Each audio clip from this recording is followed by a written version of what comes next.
He's ready now. The pitch. Oh, a lot of movement that time. It's 0-2. There's not a whole lot of conviction in that swing. It was almost like an afterthought, like an emergency hack.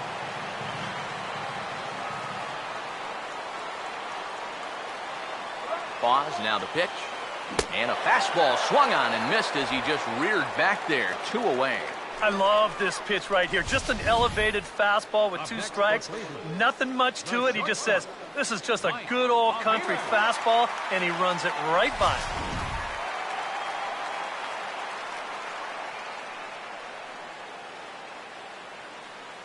Into the box now, Mike Aviles. And he's a bit tardy there on the first pitch fastball. It's 0-1.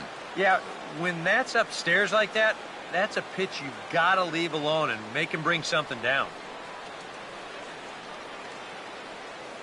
He waits, now the pitch. And a swing here by Aviles as this one's on the ground to shortstop. And the ball hops on Teixeira, but he's able to stay with it. Nice play for the final out. Another good inning here for the Indians. Hey, fun times in Cleveland again. We're back to Progressive Field in just a moment.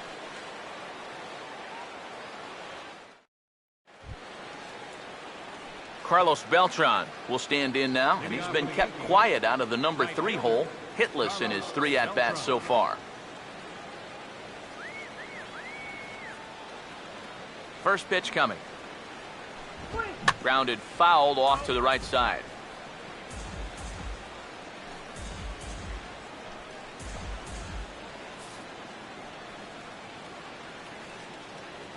Now here it comes. And he goes the other way as this is hit high and deep out to straightaway left. And he's going to have room to put this one away, and that's the first out. Well, if this is a day game, this is a home run. You know, a night game, much different story here. This place just doesn't have the same kind of carry to it under the lights, and this winds up being a long out to the warning track. Mark Teixeira will stand in now, hoping to get on track as they've been able to neutralize his power out of the cleanup spot. 0 for 3 thus far.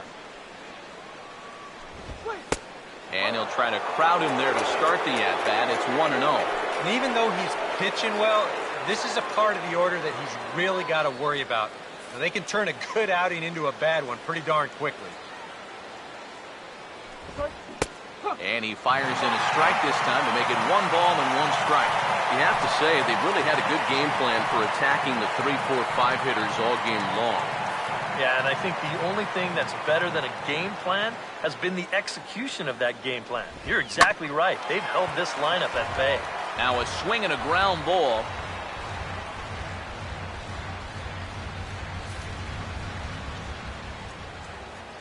Here it comes. As anticipated, here's a ground ball now to the right side. And they'll have no play as he reaches first base safely. Well, if you can ever win a game despite your defense, this is it.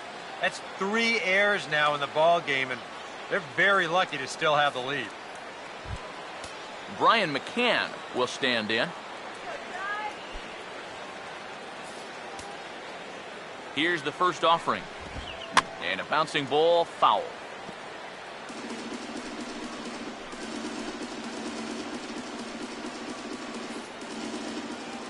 Comes set, now the pitch. And this is fouled back and out of play. Runners on first with 1 down. He's set, now the pitch. Out in front as he pulls this one down the line at first. Step on the bag for 1, and it's not in time as he's in well ahead of the throw. And here, late in the game, you've got a lead, so no sense in trying to force a throw into second base there. Just take the out at first and move on. Don't let him score. Brock Rose is the last chance now with 2 out here in the ninth. First pitch on the way. Chopper, foul.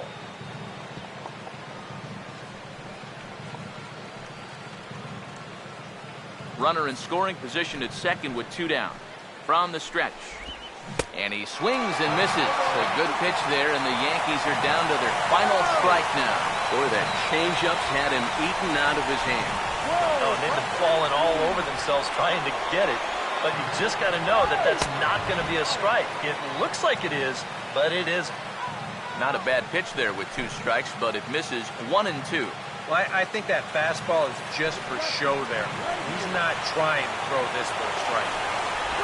Pitch is way outside, and that's straight to the backstop.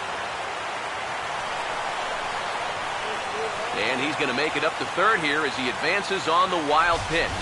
With 2 outs already, this isn't the end of the world from a defensive perspective, but now at least you bring in the possibility of an infield single, a booted grounder, or even another wild pitch, bringing that run home. 2-2. Yankees, good night.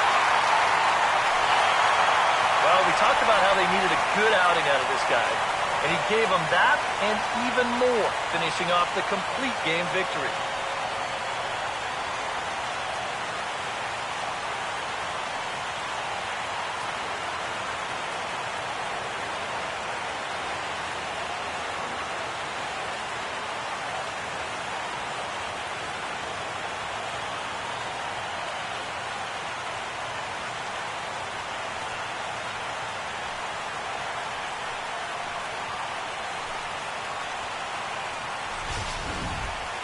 One more look at the final line score there to see the great pitching performance that led his guys to the victory.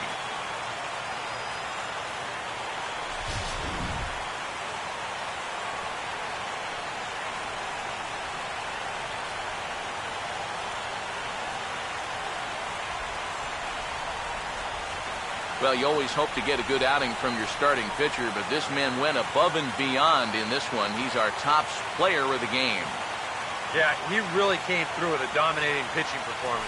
You see there, 12 strikeouts, and that doesn't even tell the whole story. That was as good as I've ever seen him pitch.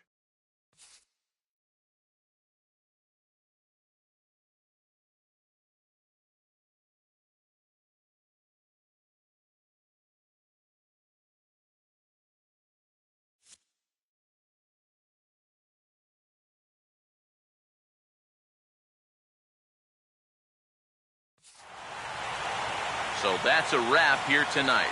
Eric Harros, Steve Lyons, Matt Vasgersian, you've been watching MLB The Show. For more, find us on Facebook at MLB The Show. The Indians win this one 6-1. Good night from Cleveland.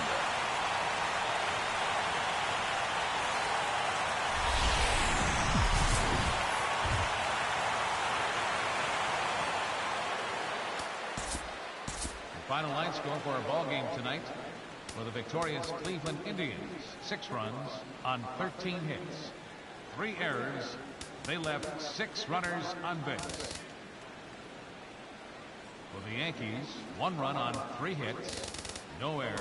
They left 5 men on base. Time of the ball game.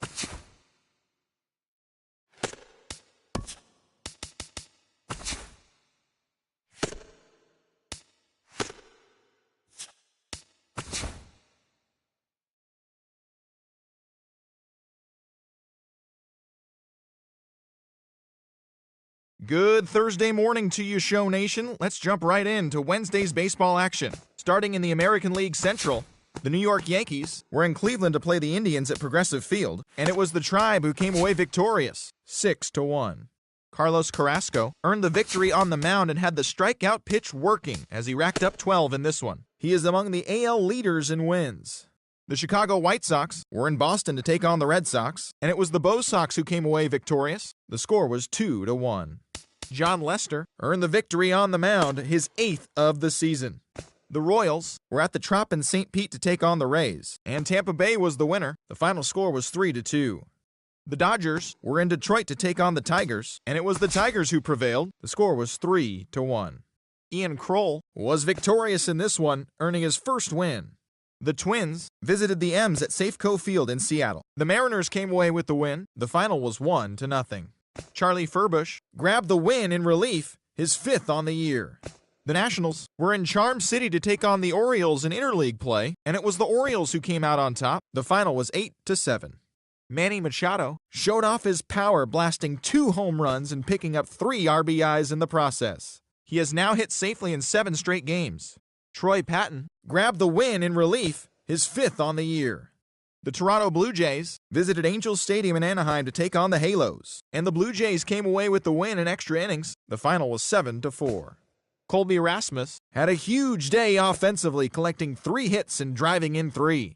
The Astros did battle with their in-state and division rivals, the Texas Rangers in Arlington, and it was Houston who held on for the win in extra innings. The final score was 3-2. The Braves took on the Mets in Flushing, New York, and the Braves came away with the win. The final was 1-0. Zachary Akins earned the victory on the mound, his 8th of the season. Matt Harvey twirled 8 solid innings, allowing only 1 earned run, yet still came away with the loss on the mound. He is among the leaders in complete games pitched in the NL.